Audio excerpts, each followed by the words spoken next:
Гикош, привет де. Привет де. Осылай мен Гикошқа таңғы асқа жұмыртқа қуырып бердім. Қазір сәт түнде нан ашытып қойғам. Енді осыны жай болып жатырмын. Міне екінші табаннан да ыстықтай жауып аламыз.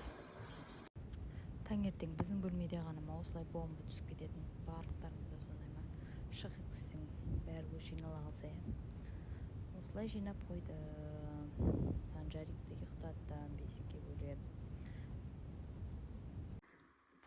Біздің бөлменің есігінің артында мынандай армия жатыр. Үлкен баламның ойыншықтары. Мама жинама, менің армиям дейді. Мен армияға барам дейді. Құдай қаласа, үлкен жігіт болса армияға барады. Менің армияға баратын балам келді. Сұлу жігіт болып, сап қарып келді. Привет де. Міне. Осындай жігіт. Келе салып армиясымен танысып жатыр. Армиясын бұзбады ма, бұзды ма, мамасы көріп жатыр. Осындай біздің армиямыз. Оған тамақты да әкеліп қоямыз, ойыншықтарын бәрін түгелдеп қоямыз, киімдерін дайындап қоямыз осылай.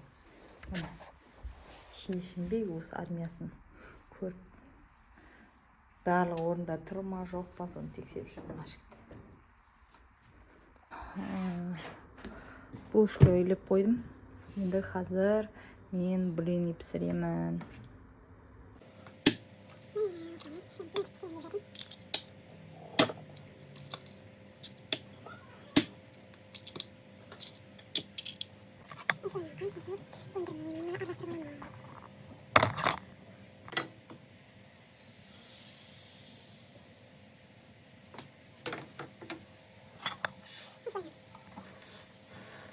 Мен де қонаққа дайындық блинчик пісіріп жатырмын. Ар жақта булочка илеп қойдым. И бүгін кешке голубцы менің қатырып қойған болгарскийлермен. Менің булочкаларым. Міне менің барлық ингредиенттері 12 қасықтан тұратын пирогым. Қазір піскен кезде көрсететін боламын. Кешкі асқа голубцы. Менің жазда атамнан көріп алып жинап алған голубцыларым, қатырып қойған. Көп қатырмадым. Морозильнигім болмады, осы шамалы ғана қатыр алдым. Мына қалғаны. Міне пирогым пісіп шықты. 12 ингредиенттері 12 заттан тұратын пирог. Міне менің пирогым сәл күйіп кетті. Осындай болды. Міне армиясын жасап қояды осылай. Өзі жатады, телевизор көріп жатады осылай.